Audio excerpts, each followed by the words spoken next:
What's up nerds, I'm Kendrick, your not-so-friendly neighborhood otaku, and welcome to my channel where I talk all things anime, manga, manhwa, and webcomics. If that's the type of thing you're into, then subscribe because I'll put one video out every Thursday to Saturday at 1 PM Eastern Standard, and 2 to 3 shorts of anime commentary out every Monday to Wednesday also at 1 PM.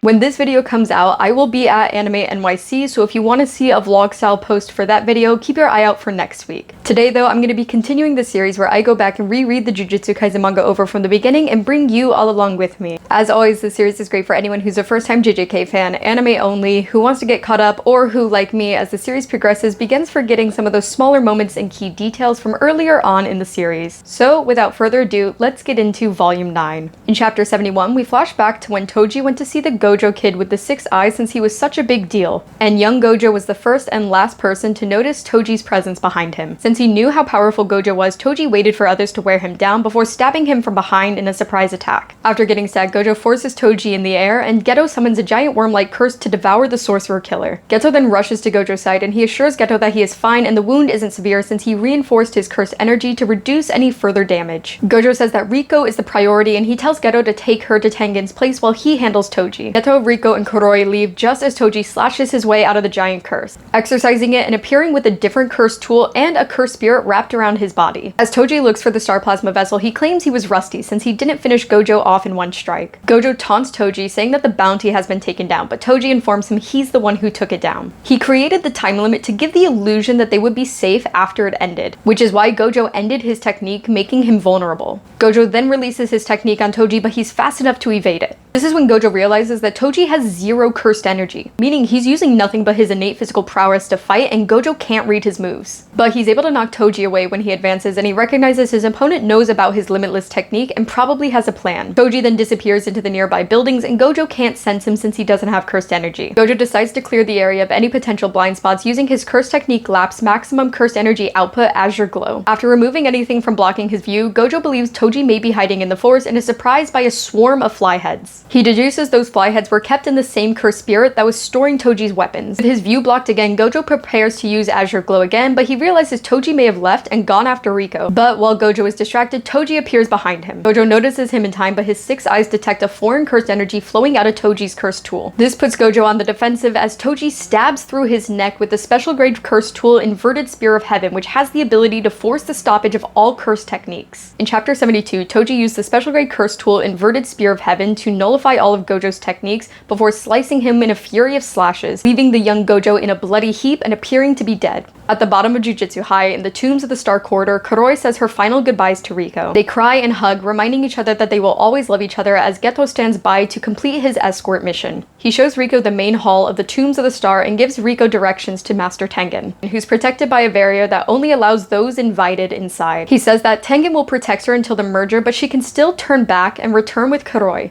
Before the mission began, Yaga referred to it as an erasure, as though something was wrong. So Gojo and Geto decided if the star plasma vessel didn't want to merge, the mission will be called off. Riko has been alone most of her life and always told she was different from other people. When her parents died in a car crash, she didn't feel sad or lonely, so she believed she'd be okay with leaving everyone behind. However, after spending time with everyone on the escort mission, Riko cries and says she wants to stay. Geto offers his hand to take Riko home, and she smiles, but is suddenly shot in the head by Toji. As Riko's corpse lies before Geto, Toji says it's time to wrap things up. When Geto asks why, Toji tells him he killed Gojo. With this, Geto immediately brings out 2 of his strongest cursed spirits. In Chapter 73, we learn that a majority of the barriers protecting Tokyo Jujutsu High are simply for hiding it. As long as someone knows their location in advance, they can easily locate the Tombs of the Star in the cursed warehouse. Since Jujutsu sorcerers are busy this time of year, Toji is like an invisible man since he has no cursed energy. However, once he holds a cursed tool that is imbued with cursed energy, he becomes detectable. Geto attempts to attack Toji with his Rainbow Dragon curse, but Toji fires more rounds at him. Toji is able to avoid Geto's curse and explains how he managed to infiltrate the school. He swallows the cursed spirit that carries his cursed tools, allowing him to stay invisible even while having cursed tools on him. Geto interrupts Toji, demanding he shut up. He knows why Toji's revealing this information, but doesn't know how he found the entrance to the tomb since they made sure to leave no residuals behind. But Toji used more practical methods of tracking them. His lack of cursed energy sharpened his 5 senses to their peak, allowing him to track their odor and footprints. When Geto asks about Kuroi, Toji says he's not even sure if she's dead or alive. life. Geto has his Rainbow Dragon curse attack again, but Toji slices it apart with ease using his katana-like curse tool. Geto is shocked since his Rainbow Dragon has the toughest skin amongst all of his curses, but Toji isn't impressed. Suddenly though, Toji's caught inside the second cursed spirit's innate domain. This unwillingly places Toji in a pact that will keep him inside the innate domain until the question is answered. When the imaginary vengeful spirit asks Toji if she's pretty, he says she isn't his type. The vengeful spirit's domain then disappears, allowing Toji to see several scissors floating around him, but Toji easily deflects them using the inverted spear of heaven. Geto then comes in close and attempts to absorb Toji's inventory curse, but it rejects him. Toji then draws a second blade from his inventory curse, slashing Geto and defeating him in an instant. With Geto incapacitated, Toji says he would have killed him if he were a Shikigami user, though he doesn't know what will happen to all of the curses Geto took in. Still unimpressed, Toji notes that despite all of their blessings and abilities, they still lost to a simple monkey like him who can't use Jujutsu.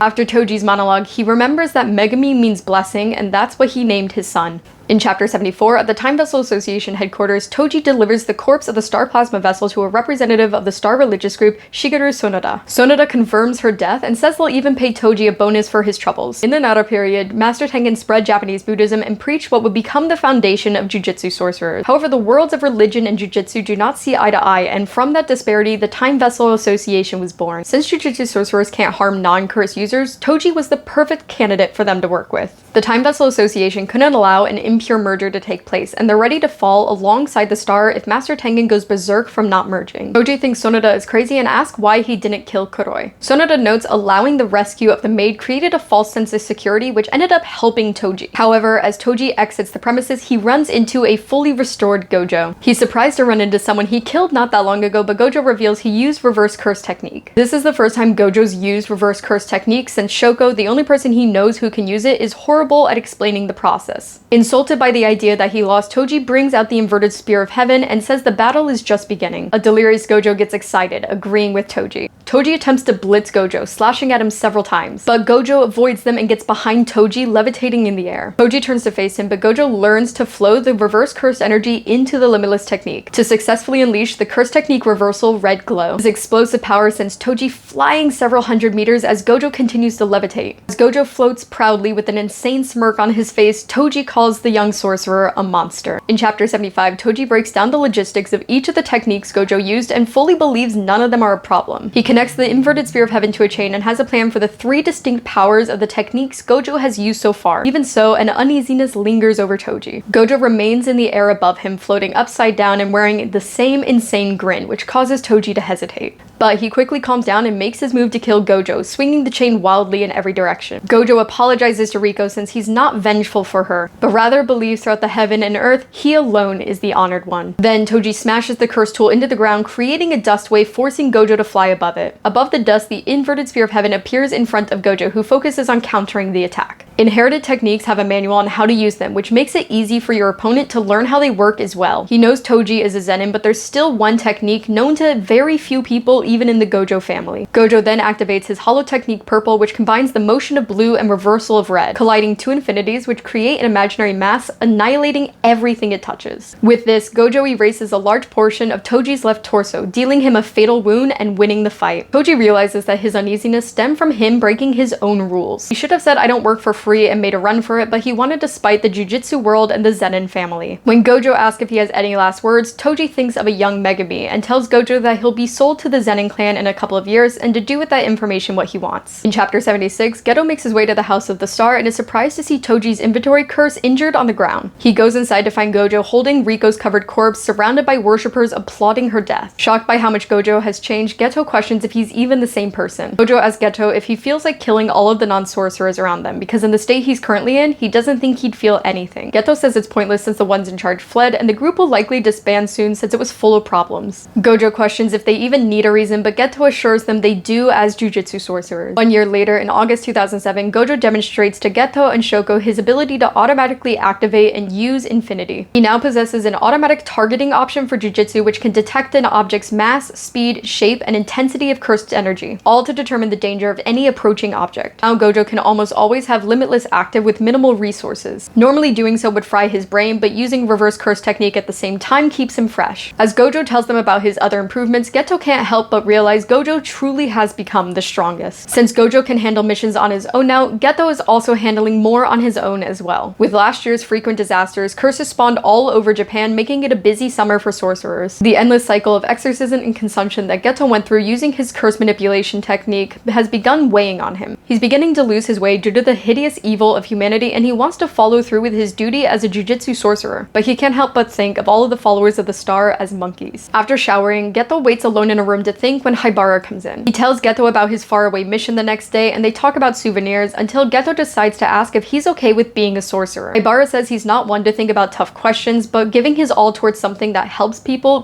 provides a great feeling for him. Geto agrees, and they're suddenly confronted by a woman who asks what type of girls they're into. Chapter 77, Geto asks who the woman is, and Haibara says he likes girls with a healthy appetite, and claims he can tell she's not a bad person because he's a good judge of character. After Haibara leaves, the woman introduces herself to Geto as the special grade sorcerer Yuki Tsukumi, but Geto knows her as the special grade sorcerer who doesn't take on missions and bums around overseas. Yuki claims she and Geto actually see eye to eye. While Jujutsu High treats the symptoms, she wants to get to the root cause of curses. Yuki wants to live in a world where curses don't exist rather than waiting to exercise them after they appear. But curses are created when cursed energy is leaked from a human. So the only way to create a world where curses don't exist would be to either 1. Eradicate cursed energy from all of humanity, or 2. Teach humans how to control their cursed energy. Geto says the first option isn't bad, and Yuki claims there's a model case for it. Toji was the only person Yuki found around the world who possessed no cursed energy at all. His heavenly restriction granted him enhanced senses and the ability to resist curses. Cases of heavenly restriction are extremely rare though, so Yuki decides to focus on the latter option for eradicating curses. She informs Geto that other than sorcerers who die and become curses, sorcerers cannot give rise to new curses. See, cursed energy doesn't leak from sorcerers the same way it does from non-sorcerers. This is due to the difference in the amount of cursed energy consumed by sorcerers and how it flows while being contained in their bodies. So if every human became a sorcerer, it would be impossible for curses to exist. Shocked and still haunted by the followers of the star, Geto asks Yuki if they should just kill all non-sorcerers. And she says that although it's the easiest route, it's also the craziest. Yuki asks Geto if he hates non-sorcerers. He's not able to give an answer. Geto used to believe that sorcerers existed to protect non-sorcerers, but now he doesn't even know if humanity is worth fighting for. Yuki confirms that Geto must choose between looking down on non-sorcerers and resisting that feeling. Sometime later, Geto and Nanami are in the morgue mourning Haibari's death. It was supposed to be a simple mission to take out a grade 2 curse, but in the far-off area they traveled to, the curse was the subject of a guardian deity's religion and became as powerful as a grade 1.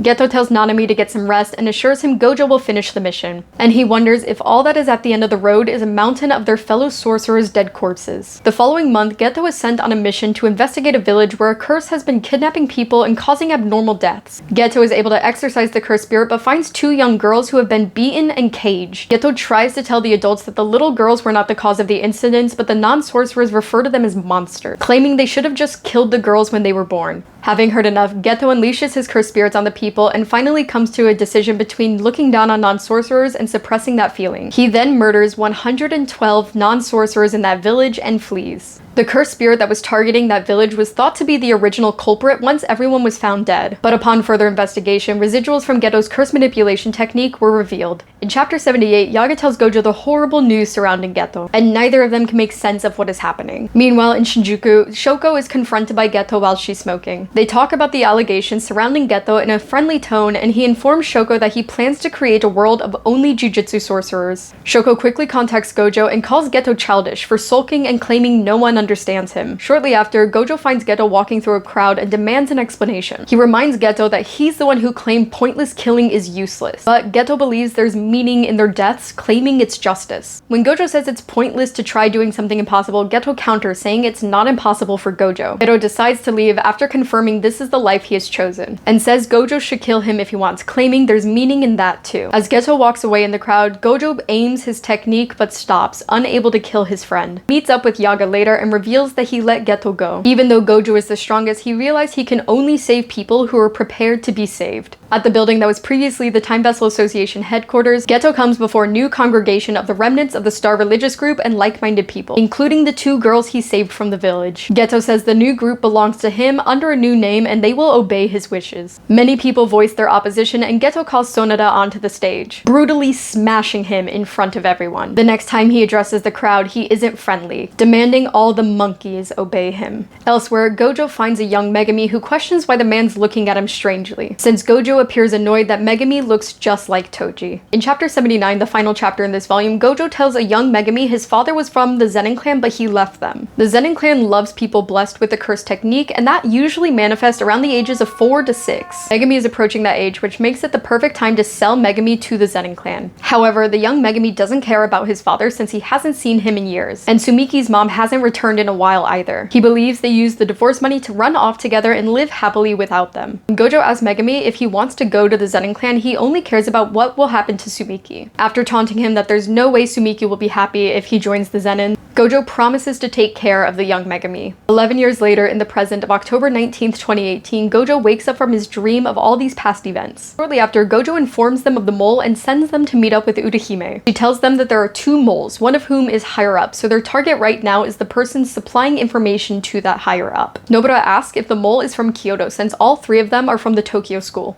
As Urahime prepares to tell them who the mole is, we cut to Miwa calling out to Mekamaru. She tells him their notebooks are due, and he says his is on his desk and he's going to sleep for the day. Back at Mekamaru's alleged hideout where the real Mekamaru, Kokichi, supposedly resides, Urahime informs the first years that it has to be him by process of elimination. See, using puppet manipulation to steal information wouldn't be difficult for Mekamaru. At the same time, we see a bandaged Kokichi is already prepared for his visitors. Then Yuji busts down the door to the fake hideout, confirming that Kokichi is the mole. At his actual hideout, Kokichi meets with Mahito and Geto, berating them for taking so long. Geto assures him that they would never break their binding vow, but Kokichi claims they already did when they injured students from Kyoto. But Mahito claims that was Hanami's doing and not theirs. Kokichi then demands that they hurry up and heal him, which annoys Mahito. Geto explains to Mahito that they can't risk breaking a binding vow. So Mahito begrudgingly uses idol transfiguration to heal Kokichi, giving him a healthy body for the first time. Then Kokichi and Mahito prepare to face off. And that is all for volume 9. As I said earlier in the video, next week I'm going to be posting a video about Anime NYC, similar to the one I posted for New York Comic Con.